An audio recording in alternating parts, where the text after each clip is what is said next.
Selama 3 hari, ribuan tenaga honorer berunjuk rasa di depan Istana Merdeka. Mereka menuntut pengangkatan sebagai PNS yang dijanjikan pemerintah tahun lalu.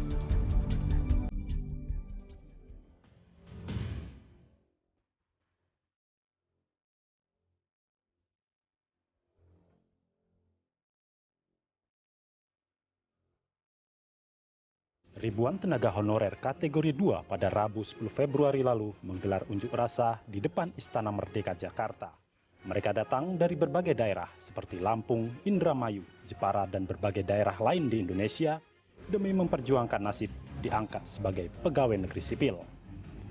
Mereka mendesak pemerintah segera menerbitkan diskresi presiden berdasarkan Undang-Undang Nomor 30 Tahun 2014 yang bertujuan memberikan kepastian hukum dalam penyelesaian masalah tenaga kerja honorer kategori 2. Unjuk rasa para tenaga honorer kemarin bukanlah aksi pertama.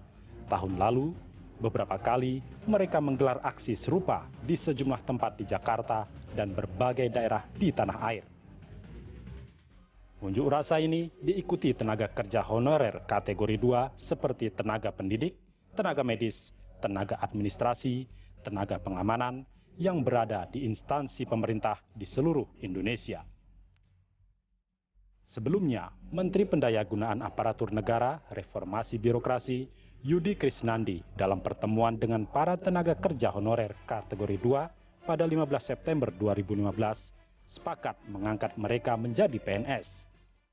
Namun di tahun 2016, kesepakatan pengangkatan tersebut dibatalkan dengan alasan tidak dianggarkan dalam APBN 2016. Di mana pemerintah lewat Menpan sudah menjanjikan akan menyelesaikan kategori 2 secara bertahap. Itu disampaikan pada rapat dengar pendapat dengan Komisi 2 DPR RI. Nah, tapi kenyataannya kemarin, tanggal 20 kemarin menyatakan bahwa Pak Menteri itu dengan tegas mengatakan tidak akan ada pengangkatan kategori 2 di tahun 2016. Artinya akan membatalkan. Ini yang membuat kami sakit hati. Aksi 8 ribuan pengunjuk rasa itu memang memperjuangkan nasib 439.956 pegawai honorer di seluruh Indonesia yang berharap segera diangkat menjadi PNS. Selain soal status, tuntutan mereka yang lain adalah soal moratorium aparatur sipil negara, pemberian upah layak bagi honorer, meningkatkan kesejahteraan tenaga honorer lewat APBD, penetapan ANJAP dan ABK, memberi kesempatan sertifikasi, menolak uji kompetensi guru, penghapusan juknis tunjangan profesi guru, dan pencabutan Permenpan RB nomor 16 tahun 2009. Atas tuntutan itu, Menteri Pendidikan dan Kebudayaan Anies Baswedan mengatakan, masalah tenaga kerja honorer K2, khususnya guru honorer, mulai muncul sejak tahun 2001 ketika pemerintah daerah, kepala sekolah, dan yayasan ramai-ramai merekrut tenaga honorer. Sayangnya, perekrutan banyak dilakukan tanpa pertimbangan matang, mengabaikan kualifikasi dan kompetensi yang jelas.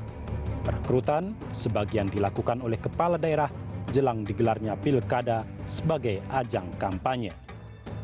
Perekrutan ini akhirnya menimbulkan masalah karena ternyata tenaga honorer itu tak kunjung diangkat menjadi PNS.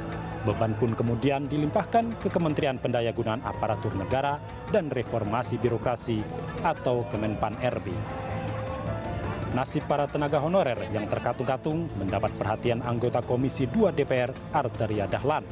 Arteria menuding pemerintah melakukan pelanggaran konstitusional.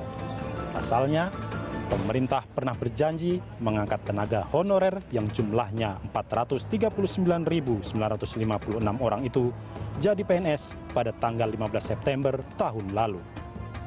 Politikus dari PDI Perjuangan itu menilai pemerintah hanya melihat tenaga honorer sebagai beban dan bukan sebagai investasi masa depan pembangunan bangsa. Nggak usah kita bicara di tempat-tempat yang terpencil. Makanya kalau saya juga kritik sedikit, Pak Kemendikbud ini tahu nggak data? Tahu nggak kebutuhan akan guru? Tahu nggak karakteristik pendidikan yang ada saat ini? Solusinya gampang. Mereka yang 440.000 ini, ya, karena kita kurang guru 800.000, kenapa nggak diselesaikan saja ini dulu? Selain mendukung semua tuntutan para guru dan tenaga honor lainnya, Arteria memastikan Komisi 2 akan meminta pemerintah bertanggung jawab atas nasib para tenaga honorer. Menurut Menteri Sekretaris Negara Pratikno, keinginan para guru honorer untuk diangkat menjadi PNS dinilai sulit terwujud. Para guru dan tenaga honorer sudah berdialog dengan Kementerian Pendayagunaan Aparatur Negara dan Reformasi Birokrasi, namun tidak menghasilkan kesepakatan. Selain tidak dianggarkan di tahun 2016, pemerintah tidak mungkin mengangkat guru honorer menjadi PNS tanpa melalui tes. Yang penting adalah aspirasi rekan-rekan itu tersampaikan kepada Pak Presiden dan kemudian tentu saja Kemenpan RB yang ada di depan yang mengurus perihal ini. Perjuangan para guru honorer dan tenaga K2 lainnya berlangsung selama 3 hari untuk mengantisipasi kemacetan dan mencegah kericuhan. Polda Metro Jaya mengerahkan 9.000 personel di lapangan. Untuk ketertiban selama berorasi, Kapolda Metro Jaya menyampaikan pihaknya sudah bermediasi dengan sejumlah pihak seperti Komisi 2 DPR dan Kementerian Pemberdayaan Aparatur Negara dan Reformasi Birokrasi. Sepanjang itu dilakukan dengan tata cara yang undang-undang itu tertib, tidak anarkis, tidak mengganggu ketertiban umum, sesuai dengan batas waktu ditentukan, tempat yang ditentukan. Di istana artinya tidak boleh melewati radius 100 meter dari pagar terluar. Kemudian jamnya juga harus sampai dengan jam 6 sore, fine saja. Lelah berjuang selama 3 hari untuk menuntut diangkat status menjadi PNS di tengah cuaca Jakarta yang kerap turun hujan, membuat sejumlah guru honorer tumbang. Para guru yang jatuh pingsan terpaksa dievakuasi ke dalam tenda milik tim kesehatan yang didirikan oleh Dokes Polda Metro Jaya untuk menjalani perawatan. Menurut koordinator tim Dokter Kesehatan Polda Metro Jaya, Kompol Asep Winardi, para pengunjuk rasa yang pingsan disebabkan oleh kondisi fisik yang kelelahan, seperti kurang tidur dan kurang makan, serta hipertensi. Sejumlah pengunjuk rasa bahkan harus dirujuk ke Rumah Sakit Umum Daerah Tarakan untuk mendapat perawatan lebih lanjut. Salah satunya, Eli, guru honorer dari Bandung yang mengalami penyempitan saluran jantung. Kita lakukan pertolongan pertama sesuai standar, sesuai SOP. Jadi pasien-pasien yang masih bisa kita tanganin, kita berikan pertolongan pertama mulai dari pemberian oksigen, pemberian pengecekan tekanan darah, kemudian saturasinya bagaimana. Kalaupun kita anggap perlu kita rujuk, ya kita rujuk. Perjuangan para guru honorer selama 3 hari di Jakarta memang tidak mendapat jawaban menggembirakan. Namun pengabdian mereka harus tetap diapresiasi.